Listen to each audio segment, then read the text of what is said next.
Question number 10.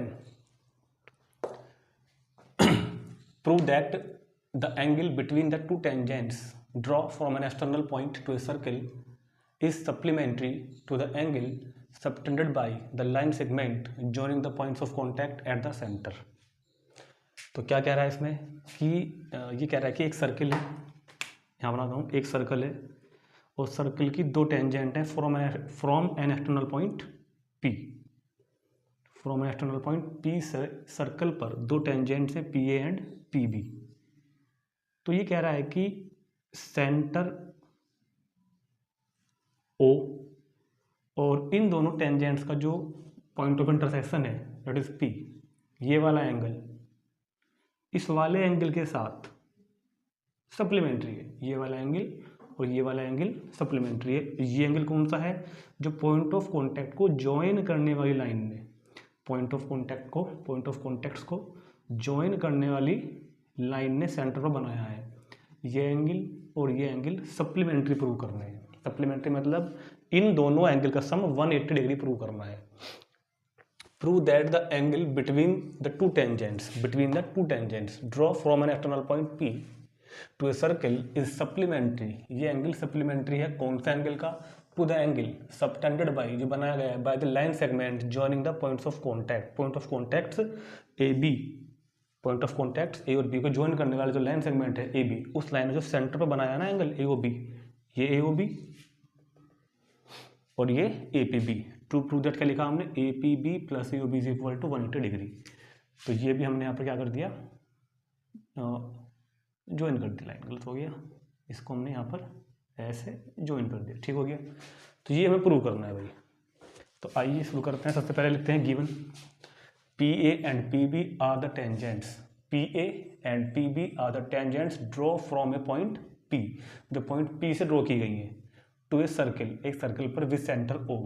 To prove that मैंने बता दिया आपको कि ये दोनों एंगल जो हैं, एंगल ए पी बी और एंगल ए ओ बी को हमें सप्लीमेंट्री प्रूव करना है, ठीक है। ज्वाइन कर देते हैं radius O A, join radius O A O B and line segment A B को हमने ज्वाइन कर दिया, ठीक।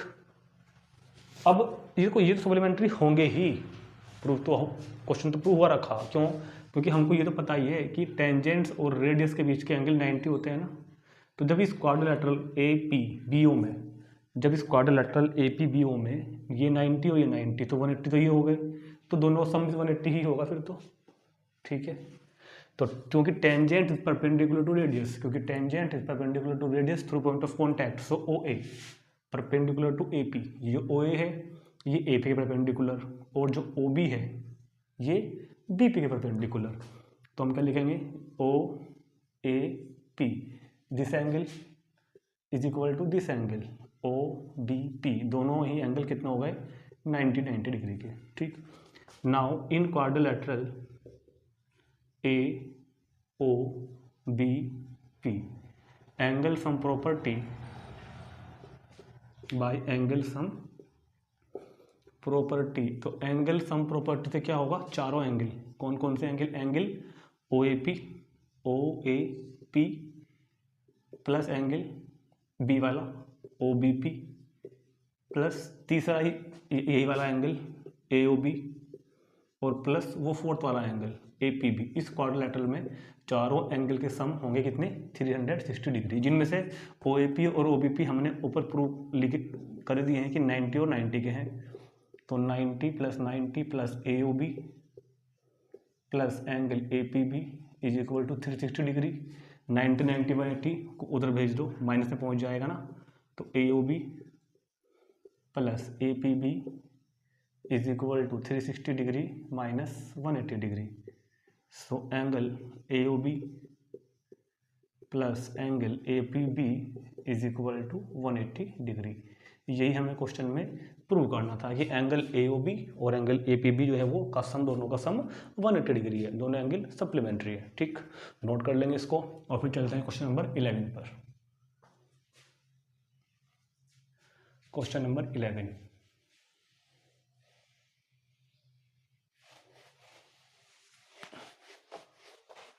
इंपॉर्टेंट क्वेश्चन है। और क्वेश्चन नंबर 11 के जैसा हमने एक पेज भी किया था अभी, जो क्वेश्चन नंबर 8 किया था, बिल्कुल इसके जैसे किया था हमने 11 के जैसा। तो कह रहा है कि prove that a parallelogram circumscribing a circle of his rhombus.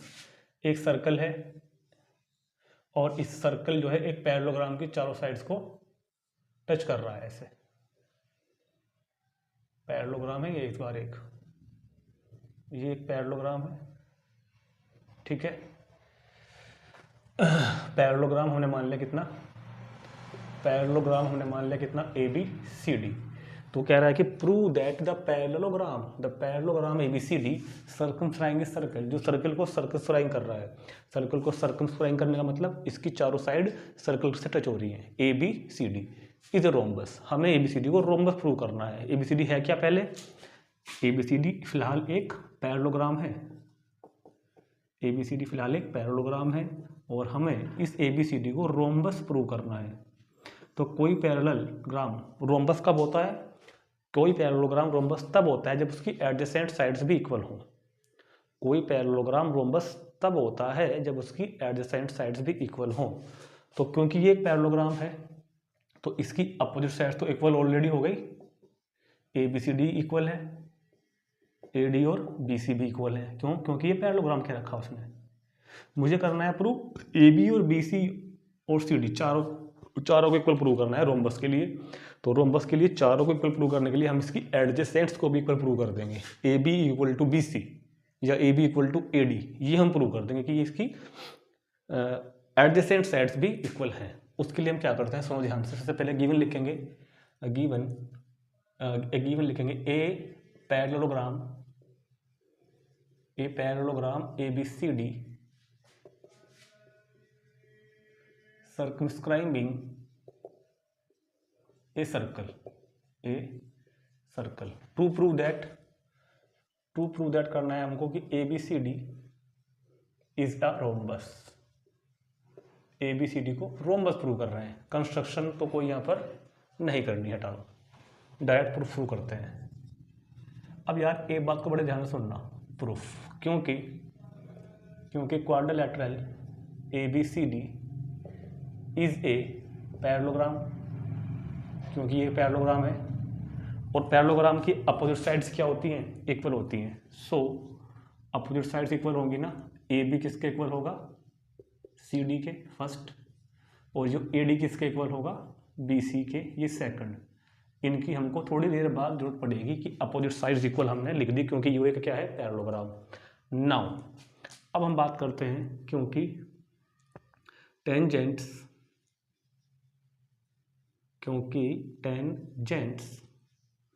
From an external point, क्योंकि tangents from an external point to a circle are equal, tangents from an external point to a circle are equal. तो जैसे question number 8 में कराया था उस दिन, तो from point A, अगर हम पॉइंट ए से देखते हैं, पॉइंट ए से ये पॉइंट ऑफ कॉन्टैक्ट P मान लिया हमने, ये पॉइंट ऑफ कॉन्टैक्ट Q, ये पॉइंट ऑफ कॉन्टैक्ट R, ये पॉइंट ऑफ कॉन्टैक्ट S, ठीक। तो इससे हम देखें तो AP और OS, AP और AS दोनों इक्वल होंगी ना भाई। ये A से क्या है, टेंजेंट्स हैं। ऐसे ही B से अगर हम देखें, फ्रॉम पॉइंट B से जो दो टेंजेंट्स आ रही हैं वो कौन कौन सी आ रही हैं, BP और BQ।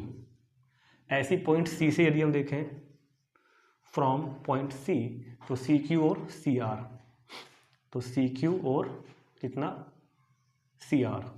अगर हम पॉइंट D से बात करें, पॉइंट D से दो टेंजेंट्स आ रही हैं, DR और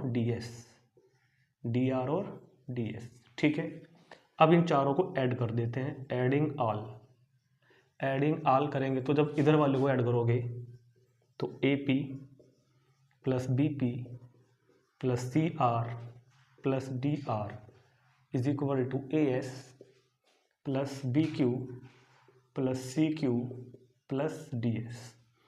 अब बड़े ध्यान से देखना है, AP प्लस BP को हमने ले लिया एक ब्रैकेट में, और ऐसे ही CR और DR को भी हमने ले लिया एक ब्रैकेट में। यहाँ पर AS को और DS को ले लिया हमने एक ब्रैकेट में, और बी क्यू और सी क्यू को ले लिया हमने यहाँ पर एक ब्रैकेट में। क्यों ले लिया? क्योंकि A P plus B P, देखो ना, A P plus B P क्या बन रहा है? ए बी, और C R plus D R क्या बन रहा है? सी डी, और A S plus D S, A S plus D S क्या बन रहा है? A D. बी क्यू और सी क्यू क्या बन रहा है? B C. इतना तो हमने उस क्वेश्चन में भी प्रूव किया था। कौन सा क्वेश्चन नंबर, कौन सा है ये? 8 में प्रूव किया था इतना तो हमने। अब सुनो, अब बहुत ध्यान से सुनना, ए बी और C D, A B plus C D, first से, यहाँ देखना फर्स्ट से सी डी की वैल्यू क्या आ रही है? ए बी, और is equal to A D की वैल्यू क्या आ रही है? बी सी। सेकेंड से, कहाँ से? From first and second. A B तो ए बी है, सी डी की जगह ए बी, ए डी की जगह बी सी, तो ए बी और A B, to A B, B C और B C, to B C, 2 से 2 cancel, so A B is equal to B C. तो A B is equal to B C क्या आ गया? A B is equal to किसके आ गया? B C के। तो क्योंकि A B is equal to B C, ये थर्ड, तो ये हमने इसकी एडजेसेंट साइड्स भी इक्वल ला दी, नहीं ला दी? A B is equal to B C, और वो पैरेललोग्राम जिसकी एडजेसेंट साइड्स भी इक्वल होती है वो होता है रोम्बस, या फिर ये कहो कि जिसकी चारों साइड इक्वल होती हैं वो क्या होता है? रोम्बस। और यहाँ पर चारों तो इक्वल हो गई, अगर हम चाहें तो इन तीनों को कंबाइन करके from first, second and third, देखो ध्यान से, ए बी किसके इक्वल है? ए बी तो किसके इक्वल है? बी सी के, और बी सी किसके इक्वल है? ए डी के, और ए बी ही किसके इक्वल है फिर? सी डी के। भैया ए बी बी सी की भी है और ए बी सी डी की भी है, तो चारों इक्वल होगी ना, क्योंकि ऑल साइड्स आर इक्वल, क्योंकि all sides are equal, so quadrilateral A B C D is a rhombus, is a rhombus. यही हमें प्रूव करना है, ठीक? तो नोट कर लेंगे इसको भी। क्वेश्चन नंबर 12, क्वेश्चन नंबर 12 थोड़ा सा बड़ा क्वेश्चन है, लेंथी क्वेश्चन है, लॉन्ग क्वेश्चन में आता है, इंपॉर्टेंट भी है वैसे तो बहुत ध्यान से समझेंगे क्वेश्चन नंबर 12 को। और क्योंकि क्वेश्चन नंबर 12 के लिए मुझे ना यहाँ पर जगह चाहिए थोड़ी सी, तो मैं इसको यहाँ से रब कर रहा हूँ इन क्वेश्चन को, तो और मैं भी यहाँ से क्वेश्चन नंबर 12 को रीड करने के बाद इसको भी यहाँ से रब करूँगा अभी, क्योंकि मुझे जगह चाहिए यहाँ पर। और क्वेश्चन नंबर 12 की जो फिगर है ना, क्वेश्चन नंबर 12 की जो फिगर है ना, वो बुक में है, देखो आपके पास। एक है हमारे पास सर्कल, और इस सर्कल को टच करने वाले ट्रायंगल के तीनों साइड्स हैं वो बना लेते हैं। ये हो गया ऐसे, और ये हो गया इधर ऐसे, थोड़ा डार्क करो इसको, ठीक है? ये हो गया circle, triangle A B C, centre है सर्कल का O, point D, this line 6 centimetre and this 8 centimetre, ठीक है? इतना फिगर हमको दिया हुआ है क्वेश्चन में। और करना क्या है? ए triangle ABC is draw, A triangle ABC is draw circumscribe, जो सर्कमस्क्राइब कर रहा है किसको? ऑफ रेडियस 4 सेंटीमीटर वाले सर्कल को। ए ट्राइंगल ABC, और जो इसकी जो रेडियस है ना, ये जो रेडियस है ये 4 सेंटीमीटर है। रेडियस ऑफ सर्कल कितनी है इसने? 4 सेंटीमीटर, ठीक है? इसको सर्कल को ट्राइंगल सर्कमस्क्राइब कर रहा है, और सच दैट इस तरह से है कि सेगमेंट्स BD एंड DC, जो सेगमेंट है ना BC के segment BD and DC is divided by the point of contact D और the length 8 centimetre and 6 centimetre. Point of contact जो D है वो साइड BC को दो भागों में बांटता है, 8 सेंटीमीटर एंड 6 सेंटीमीटर में, ठीक? Find the length of AB, AB की लेंथ फाइंड करनी है, AB की लेंथ। क्वेश्चन में हमको क्या करना है? और AC भी, तो AC फाइंड करना है, AB एंड AC फाइंड करनी है, AB एंड AC। तो हम ये कह सकते हैं कि इस क्वेश्चन में एक ट्राइंगल है, एक सर्कल है, सर्कल ट्रायंगल की तीनों साइड सर्कल को टच कर रही है। हमको एक साइड गिवन है बी सी जो साइड है वो अगर देखा जाए तो 6 + 8 14 सेंटीमीटर की वो है पहले से हमारे पास, और उसके जो दो सेगमेंट्स हैं, एक 6 सेंटीमीटर का है, एक 8 सेंटीमीटर का है। सर्कल की रेडियस कितनी है, 4 सेंटीमीटर है। फाइंड क्या करना है, बाकी दोनों लेंथ फाइंड करनी है, ए बी और ए सी। ए बी और ए सी की लेंथ को हमको फाइंड करना है। तो अब मैं ऐसे क्वेश्चन को भी हटा सकता हूँ इसको, और अब बहुत ध्यान से समझेंगे क्योंकि क्वेश्चन थोड़ा सा लेंथी है। ठीक, ये है मेरे पास ए। क्वेश्चन नंबर कौन सा है ये है क्वेश्चन नंबर 12। तो सबसे पहले लिखते हैं गिवन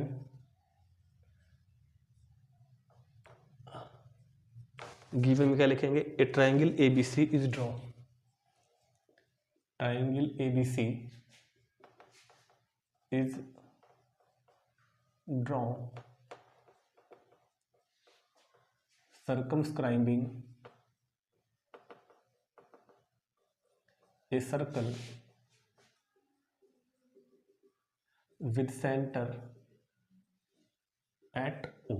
ठीक है, अब सुनो ध्यान से, इसकी जो रेडियस है, radius of circle, radius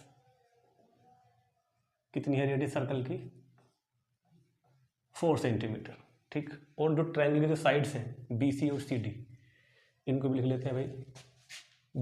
C D is equal to 6 centimetre और B D is equal to 8 centimetre. ठीक, टू फाइंड क्या करना है हमको, length A B and length A C, length A B and length A C. ठीक है, construction, कुछ construction कर लेते हैं यहाँ पर। कंस्ट्रक्शन में क्या करना है, सुनो बहुत ध्यान से सुनो। पहले इन दोनों रेडियस को ज्वाइन करो, ये भी रेडियस ही है और ये भी रेडियस ही है।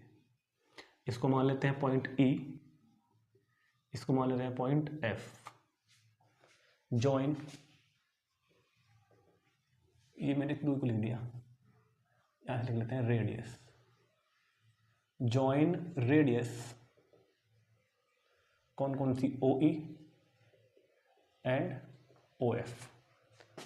Join radius O E and O F. Also इस पॉइंट को भी ज्वाइन करते हैं यहाँ पर ऐसे। ठीक है, इस पॉइंट को ज्वाइन कर देते हैं। ठीक, किस पॉइंट को, ओ ए को एंड ओ ए को भी हमने ज्वाइन कर दिया। अब सुनो बहुत ध्यान से, हमको करना कैसे है, क्वेश्चन थोड़ा बड़ा है क्योंकि proof.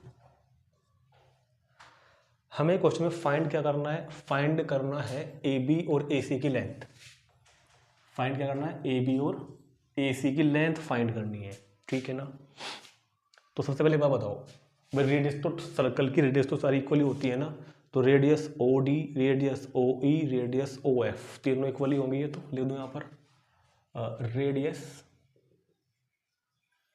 O D is equal to O E is equal to O F is equal to कितना हो गया, 4 सेंटीमीटर, क्योंकि ऑल रेडियस आर इक्वल। अब एक बात बताओ भाई, इनको भी ज्वाइन करते हैं, इनको भी ज्वाइन करते हैं, ओ ए, ओ बी, ओ सी को भी ज्वाइन करते हैं, सबको ज्वाइन करनी पड़ेगी यहाँ पर। ठीक है, अब बहुत ध्यान से देखना है कि सी डी भी मेरे पास 6 सेंटीमीटर का है, बी डी भी 8 सेंटीमीटर का है। अब एक फॉर्मूला, एक थ्योरम मेरे पास, क्योंकि टेंजेंट्स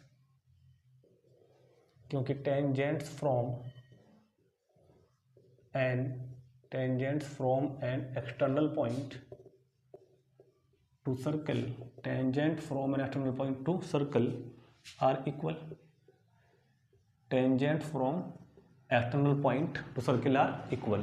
तो अगर मैं सी से देखूं, बहुत ध्यान से देखना, पॉइंट सी से सी डी और सी ई दो टेंजेंट्स हो गई ना, इक्वल होंगी ना, सी डी और सी ई इक्वल होंगी, और किसके इक्वल होंगी, 6 के। तो सी डी और सी ई दोनों किसके इक्वल होंगी, 6 के। तो ये यहाँ तक की लेंथ तो आ गई मेरे पास ए ई, सॉरी सी ई तक तो आ गई कितनी, 6। ऐसे ही उधर से देखते हैं, अगर B D B D is equal to B F is equal to 8 centimetre. B D और बी एफ भी दोनों टेंजेंट्स इक्वल होंगी ना, 8 सेंटीमीटर। अच्छा, हमको क्वेश्चन में करना क्या है, एक बात बताओ, हमको क्वेश्चन में करना क्या है? मुझे क्वेश्चन में ए बी फाइंड करना है, मुझे क्वेश्चन में ए सी फाइंड करना है। तो जो ए बी है ना, वो जो ए बी की लेंथ है ना, ये वाली, ये पूरी फाइंड करनी है। तो मुझको थोड़ी सी तो पता लग गई 8 की, प्लस अभी ये इतना पार्ट और रह रहा है इसका, अभी मैं ये और पता कर लूँगा, वहाँ प्लस कर देंगे तो ए बी निकल के आ जाएगा ना। भाई मुझे ए बी फाइंड करनी है तो ए बी के लिए बी एफ वाला पार्ट 8 तो आ ही गया मेरे पास, ये इतना हिस्सा रह रहा है अभी, इसको और फाइंड कर लेंगे अभी। ऐसे इधर है, ए सी फाइंड करनी है तो ए सी को फाइंड करने के लिए मेरे पास सी ई तो आ चुकी पहले 6 सेंटीमीटर की, अभी ये और रह रहा है इतना, उसको भी देख। तो अब मेरा काम है इतना पार्ट और ये इतना पार्ट फाइंड करना, इन दोनों पार्ट को फाइंड करके प्लस कर देंगे, निकल जाएगा हमारा क्वेश्चन का आंसर। अगर हम इसी बात को पॉइंट ए से देखें, इसी चीज को tangents from an external point, तो ए ई और ए एफ आल्सो ए ई और ए एफ भी दोनों इक्वली होंगे ना आपस में। लेकिन यहाँ पर तो थे मेरे पास 6 का था तो ये 6 का हो गया, डी बी से ये 8 का था तो ये 8 का हो गया, बट ए से तो नहीं है ना, तो उसको कुछ मान लेते हैं। इसको मैंने मान लिया एक्स, कि ए ई और ए एफ एक्स की हैं, ये हमने क्या किया, मान लिया। से मतलब हमने कहा कि हमने मान लिया एक्स, ये एक्स सेंटीमीटर का है। तो ये पार्ट कितना हो गया मेरे पास, ए ई और ए एफ वाला एक्स पार्ट आ गया। तो जो मुझे क्वेश्चन में फाइंड करना है ना भाई, ए बी और ए सी, तो ए बी कितना बन गया मेरे पास, एक्स प्लस 8, और ए सी कितना बन गया मेरे पास, 6 प्लस एक्स। तो अब मेरा क्वेश्चन डिपेंड करता है वैल्यू ऑफ एक्स पर। अगर हम एक्स की वैल्यू फाइंड कर लें तो हमारा काम खत्म।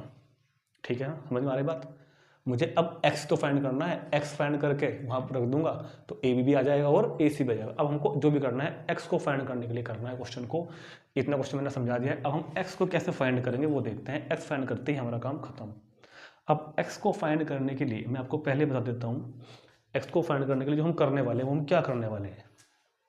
मेरे पास यहाँ ट्राइंगल बना हुआ रखा है ए बी सी, मैं इस ट्राइंगल ए बी सी का एरिया फाइंड करूँगा और इसका एरिया फाइंड करूँगा दो मेथड से। ट्राइंगल का एरिया फाइंड करूँगा दो मेथड से, एक तो करूँगा basic formula 1/2 base into height, और एक करूँगा क्लास 9 से हेरोन फॉर्मूले से। अभी मैं इस ट्राइंगल का एरिया फाइंड करने वाला हूँ दो तरीकों से। पहला तरीका हाफ बेस इंटू हाइट वाले फॉर्मूले से कर लेते हैं, और दूसरा कैसे फाइंड करूँगा, हेरोन के फॉर्मूले से। अब लेकिन ट्राइंगल एबीसी का एरिया चाहे ऐसे फाइंड करो चाहे जैसे फाइंड करो, रहेगा तो इक्वली। फिर इन दोनों को मैं इक्वल रख दूंगा,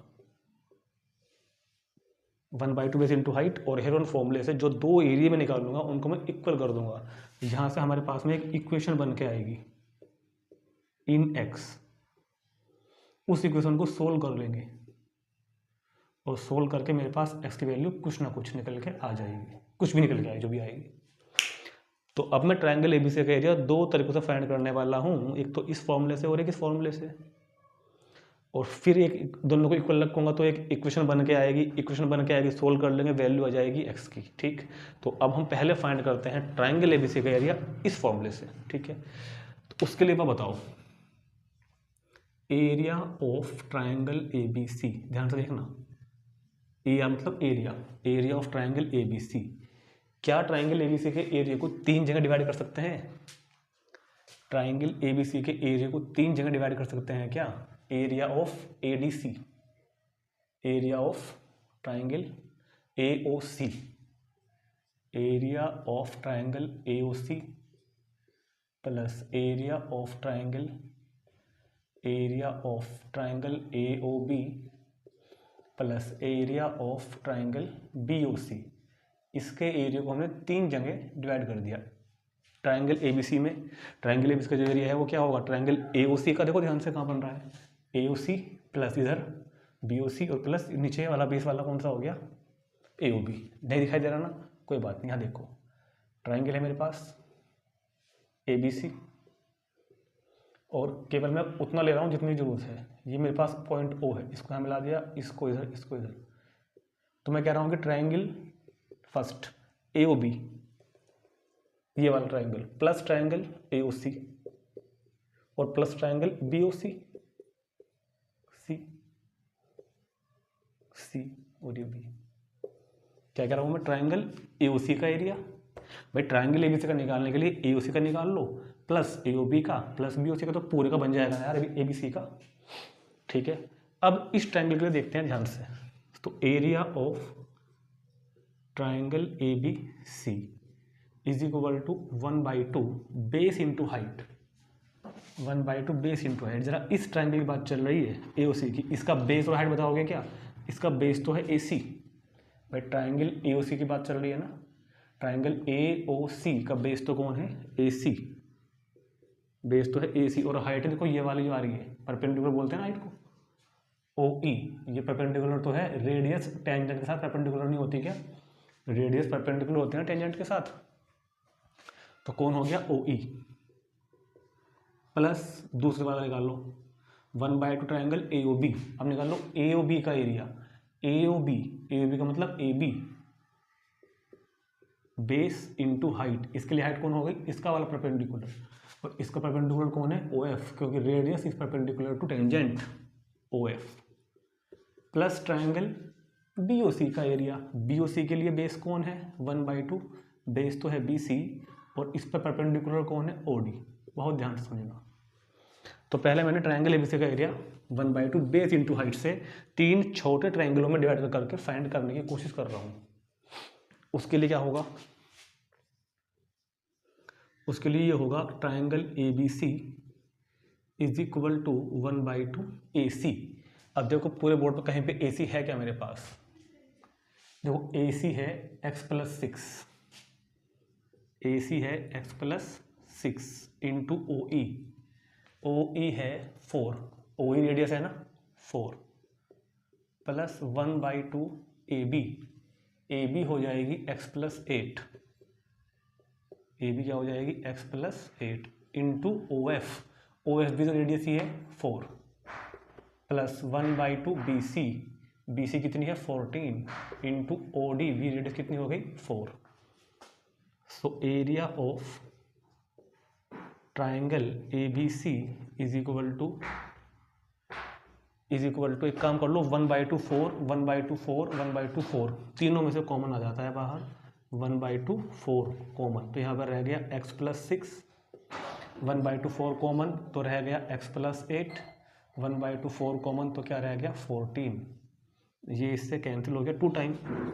सो area of triangle ABC is equal to 2x+x, 2x, 14 और 6 20 और 28 तो 28। तो area of triangle ABC is equal to 2 तो पहले बाहर था, 2 और कॉमन ले लेते हैं तो अंदर रह गया x+14। So area of triangle ABC is equal to 2 2 4 into x+14 centimetre square. ये मेरे पास ट्राइंगल ABC का एरिया निकल के आ गया। जैसा कि मैंने बताया था कि पहले मैं फाइंड कर रहा हूँ इस फॉर्मूले से, तो अभी जो एरिया आया है वो आया है इस फॉर्मूले से। मैंने पहले कहा बड़ा क्वेश्चन है 4 इंटू x+14, और अब मैं एरिया फाइंड करने वाला हूँ हेरोन फॉर्मूले से।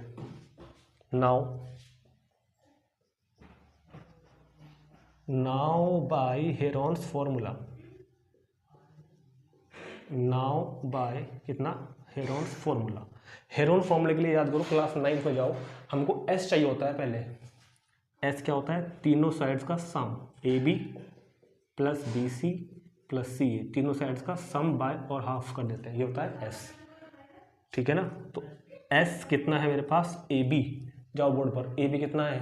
x+8 plus BC 14 plus CA x+6, और अपॉन में कितना हो गया? 2। ठीक है, तो वहाँ से अब मैं फिगर हटा रहा हूँ क्योंकि फिगर की जब जरूरत नहीं पड़ने वाली, फिगर का सारा काम तो मेरा पूरा हो गया। अब तो मुझे सिर्फ ट्राइंगल ABC का एरिया फाइंड करना है। अब यहाँ पे ऐसे लाइन खींचते हैं एक ऐसे, और ये ऐसे कर दिया मैंने, तो क्या हो जाएगा? S की वैल्यू क्या आ गई? S is equal to x और x 2x plus 28 upon 2, 2 common आ गया तो x प्लस 14/2, तो s की वैल्यू कितनी हो गई, x plus 14। So area of triangle ABC, area of triangle ABC क्या होता है, हेरोन फॉर्मूला बता दो, S minus A, S minus B, S minus C, square root of S कितना है, x plus 14, x plus 14 minus A मतलब side, कौन सी साइड, AB। अब फिगर तो हमने मिटो दी वहाँ से, कोई नहीं लिखी, AB x प्लस 8 है, AB कितना था, x प्लस 8, तो ये हो जाएगा minus S minus B, BC मतलब 14 और x माइनस C, तो x plus 8 minus x minus 6, ठीक है, S minus A, S minus B, S minus C, तो x प्लस 14 कितना हो गया, x प्लस 14, x से कैंसिल, तो ये हो गया 6, x माइनस 14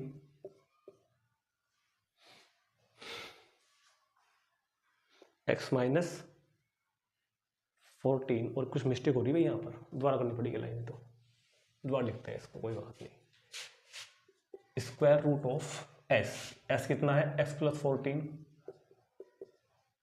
अब आएगा x प्लस 14 माइनस a मतलब पहले वाली साइड, a भी ले लेते हैं, a भी कितना था, x plus 8, s minus b, ये s माइनस b कितना है 14, अच्छा पहले ये 14 रह गया था, और s minus c, x minus तीनों side, s minus a, s minus b, s minus c, तो अब हुआ क्या यहाँ पर, अब हुआ यहाँ पर क्या हुआ, x प्लस 14, x से कैंसिल, तो 14 माइनस 8 6, 14 कैंसिल, तो x से कैंसिल, तो 8, तो ये मेरे पास ट्राइंगल ABC का एरिया, ट्राइंगल ABC का एरिया निकल कर आ गया 8 से 48 x और x plus 14 in terms of by using Heron formula. तो जैसे कि मैंने बताया था कि मैं ट्राइंगल ABC के एरिया दो तरीकों से फाइंड करूंगा, एक बार तो 1/2 बेस इंटू हाइट से, एक बार हेरोन फॉर्मूले से। तो दोनों फॉर्मूलों से हमने पहले ट्राइंगल ABC का एरिया फाइंड कर लिया, और अब इन दोनों को इक्वल रखेंगे,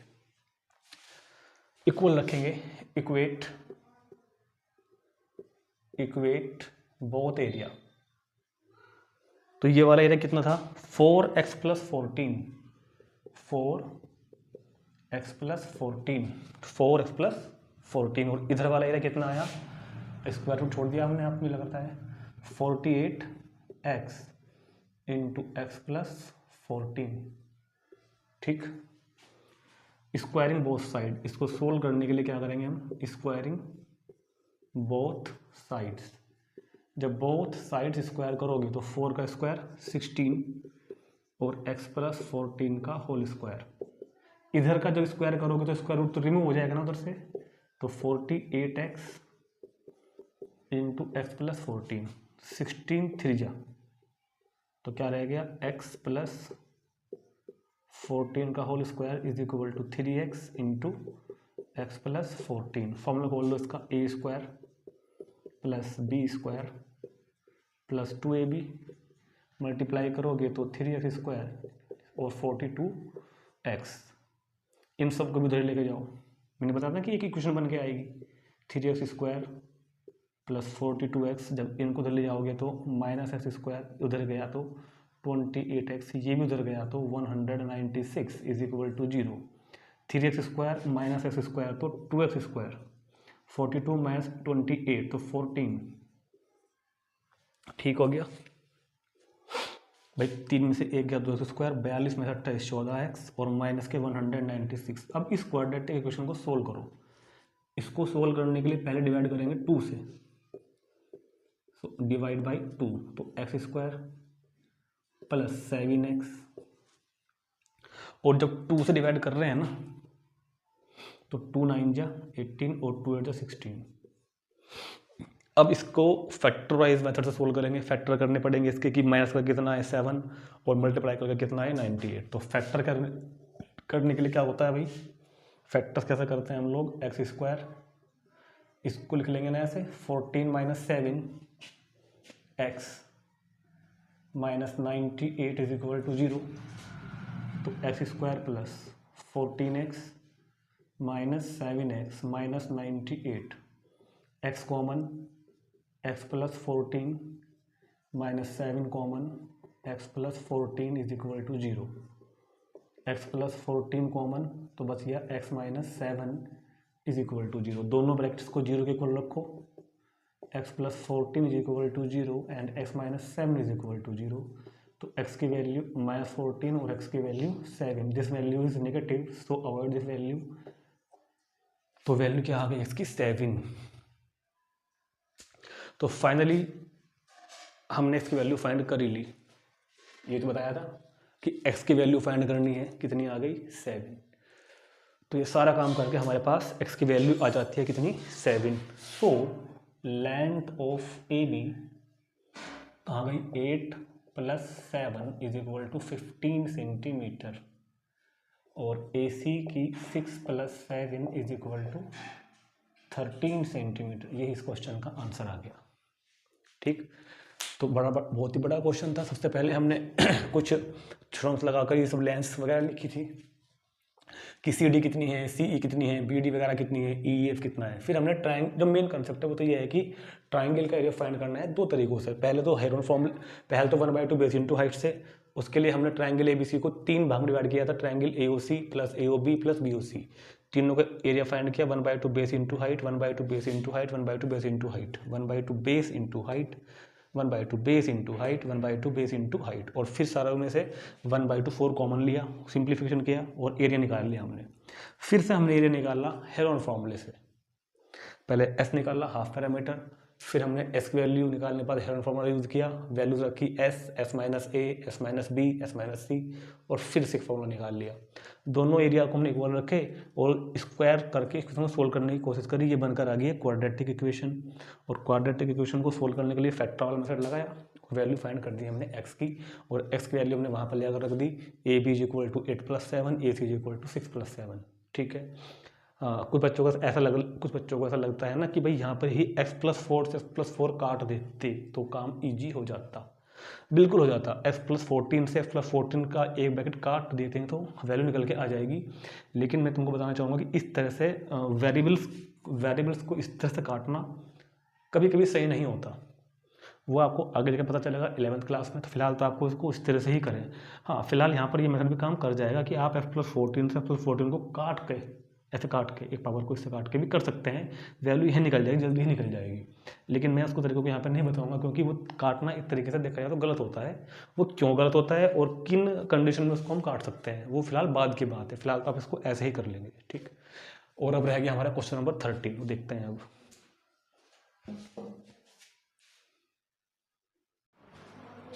क्वेश्चन नंबर 13 लास्ट क्वेश्चन है। Prove that opposite sides of a quadrilateral circumscribing a circle subtend supplementary angles at the center of circle। क्या मतलब है बात का कि एक सर्किल है, इस सर्किल की जो सर्किल जो है ये एक क्वाड्रिलेटरल के अंदर है और उसके चारों साइड को टच कर रहा है। सर्कमस्क्राइबिंग का मतलब यही होता है कि सर्कल क्वाड्रिलेटरल के अंदर होगा और उसकी चारों साइड्स को टच कर रहा होगा। और पॉइंट ऑफ कॉन्टैक्ट को हमने मान लिया PQRS, point of contact it PQRS। तो prove that opposite sides of a quadrilateral और circumscribing a circle subtend supplementary angle of a at the centre of circle. मतलब क्या है कि अगर कोई क्वाड्रिलेटरल किसी सर्कल को सर्कमस्क्राइब करे तो जो क्वाड्रिलेटरल की अपोजिट साइड्स जो सेंटर पर जो एंगल बनाएंगी, भाई देखो ये जो साइड है ना ए बी जो साइड है, ए बी जो साइड है वो सेंटर पर कौन सा एंगल बना रही है, सेंटर पर बना रही है एंगल AOB। और जो इसकी अपोजिट वाली साइड है वो कौन सा एंगल बना रही है DOC। मैंने O के यहाँ मान लिया, ये हो गया मैं पॉइंट O, कहीं मान सकते हैं पॉइंट O मैंने यहाँ मान लिया। तो अपोजिट साइड जो एंगल बना रही है सेंटर पर AOB ये एंगल, और इसके अपोजिट वाला COD, अपोजिट साइड बना रही है ना, AB क्या बना रही है AOB, CD क्या बना रही है COD। ऐसे ही इधर वाला पेड़ ले लो, AOD ये इधर से बन रहा है और BOC इधर से बन रहा है। इन दोनों को हमें सप्लीमेंट्री प्रूव करना है। AOD COD सप्लीमेंट्री मतलब कि सम 180 डिग्री, और AOD BOC भी सप्लीमेंट्री मतलब कि सम कितना 180 डिग्री। ये प्रूव करना है। उसके लिए कंस्ट्रक्शन करनी होगी थोड़ी सी कि इन पॉइंट ऑफ कॉन्टैक्ट को सेंटर से ज्वाइन कर दो। पॉइंट ऑफ कॉन्टैक्ट को क्या किया, सेंटर से ज्वाइन कर दिया। Join points of contact P, Q, R and S to centre O। Point of contact P, Q, R, S को सेंटर O से हमने क्या कर दिया, ज्वाइन कर दिया। ठीक, अब हम बहुत ही आसान तरीके से, इजी तरीके से इसको हम सोल्व कर देंगे। कैसे, देखो ध्यान से, कोई भी दो ट्रायंगल पकड़ लो यहाँ से। Let us triangle this and this, triangle AOP, triangle AOP in triangle AOP and triangle AOS, in triangle AOP and triangle AOS। हमने ये जो दो ट्रायंगल ले लिए जो कंटिन्यूस ट्रायंगल है ना, ट्रायंगल AOP और ट्रायंगल AOS। देखो इस तरह के यहाँ पे 8 ट्रायंगल बन रहे हैं, 1 2 3 4 5 6 7 8। इन दोनों ट्रायंगल को हमने ले लिया, ट्रायंगल AOP और ट्रायंगल AOS, और इन दोनों को पहले कॉन्ग्रुएंट प्रूव कर दो। कॉन्ग्रुएंट प्रूव करने के लिए सबसे पहले AP और AS इक्वल है, AP is equal to AS, क्योंकि ये दोनों जो हैं टेंजेंट्स हैं from external point, tangents from external points, और एक्सटर्नल पॉइंट से खींची गई टेंजेंट्स इक्वल होती हैं। दूसरा OA is equal to OA, common दोनों में आ रहा है ना, OA is equal to OA, ये दोनों में क्या है, कॉमन है। तीसरा OP is equal to OS, ये रेडियस है भाई, OP is equal to OS, दोनों क्या है, रेडियस। कैसे किया हमने इसको, AP is equal to AS, tangents from external point, OA is equal to OA common, और OP is equal to OS, दोनों रेडियस ही तो है, centre to circumference. So by side congruency, side congruency से दोनों triangle AOP congruent to triangle AOS। और अगर दोनों ट्रायंगल कॉन्ग्रुएंट हैं तो बाय CPCT। सो CPCT से क्या कह सकते हैं हम, सो बाय CPCT कि जो बाकी 3 पार्ट हैं वो भी इक्वल होंगे। भाई 3 तो हमने इक्वल लिखे ही है, बाकी 3 पार्ट भी इक्वल होंगे, और हम ले लेते हैं इन पार्ट्स को, क्योंकि हम एंगल में इंटरेस्टेड है ना।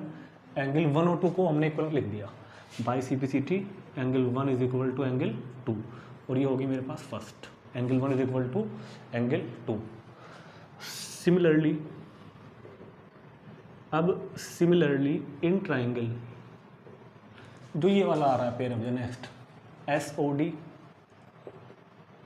Congruent to triangle SOD congruent to ROD, और इम्प्लाइज दैट जब इनको कॉन्ग्रुएंट प्रूव कर देंगे तो ये भी इक्वल, ये हमको सिमिलरली में लिखना है, 3 और 4 भी equal, angle 3 is equal to angle 4, ये second. Also next pair COR, triangle COR congruent to triangle COQ, ये वाले, ये भी कॉन्ग्रुएंट, तो दिस वाला एंगल 5 और ये वाला एंगल 6 भी इक्वल, implies that CPCT से angle 5 is equal to angle 6, 1 2 3, और ऐसे ही ये भी तो हो गई इक्वल, 7 और 8 भी तो हो गए। क्या नाम होगा triangle, also triangle BOQ congruent to, similarly में लिख देंगे BOQ congruent to triangle BOP, ये भी कॉन्ग्रुएंट और ये भी कॉन्ग्रुएंट, तो इसके भी एंगल 7 और 8 इक्वल, इक्वेशन नंबर 4। ठीक होगी बात, बहुत आसान तरीके से हमने पहले 2 ट्रायंगल को कॉन्ग्रुएंट प्रूव किया, angle 1 is equal to angle 2 लिख दिया बाय CPCT, सिमिलरली इन दोनों ट्रायंगलों में, सिमिलरली इन दोनों ट्रायंगलों में, सिमिलरली इन दोनों ट्रायंगल्स में। नाउ एट O, क्या O पर बनने वाले सारे एंगल का जो सर्कल एंगल बन रहा है, पूरा एंगल कितना होता है, ये सम इन सब का sum, angle 1 plus angle 2 plus angle 3 plus angle 4 plus angle 5 plus angle 6 plus angle 7 plus angle 8, सारों का सम कितना होगा इनका, 360 डिग्री होगा क्या, बिल्कुल होगा।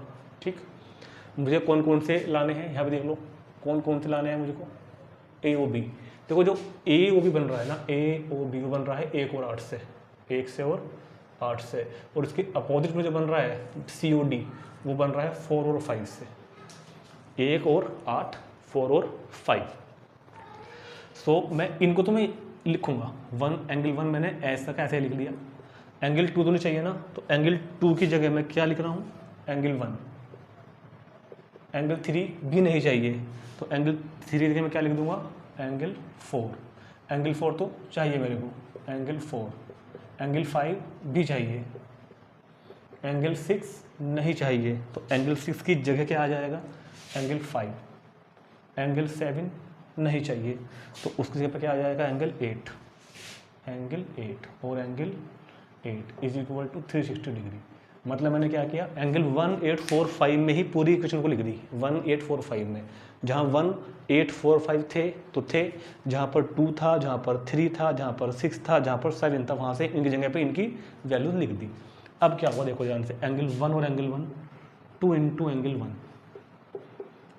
2 into angle 4, 2 into angle 5, 2 into angle 8 is equal to 360 degree. 2 2 2 2 common, जब 2 कॉमन तो angle 1, angle 4, angle 5, angle 8 is equal to 360। 2 ले जाओ अपॉन में, तो angle 1 plus angle 4 plus angle 5 is equal to angle 8 is equal to 180 degree. और angle 1 के साथ adjust करो एंगल 8 को एक ब्रैकेट में, और एंगल 4 के साथ में रखो एंगल 5 को एक ब्रैकेट में, is equal to 180 degree. 1 plus 8 का नाम क्या बन रहा है भाई, ए ओ बी, और 4 प्लस 5 का नाम क्या बन रहा है, angle C O D, 180 degree. देखो पहला पार्ट प्रूव हो गया क्या, A O B is equal to C O D is equal to 180 degree. अब दूसरा वाला, या तो लिखो दूसरे वालों को सिमिलरली करके लिख दो, कोई प्रॉब्लम नहीं है सिमिलरली लिखने में, या फिर जब एक क्वाड्रिलेटरल में 2 एंगल का सम 180 डिग्री आ गया तो बाकी 2 का भी तो नहीं, क्वाड्रिलेटरल कहाँ बन रहा है ये, लेकिन ना मैं सिमिलरली भी लिखना पड़ेगा भाई, ए ओ बी और सी ओ डी हमने ला दिया ना, सिमिलरली ही लिखना पड़ेगा।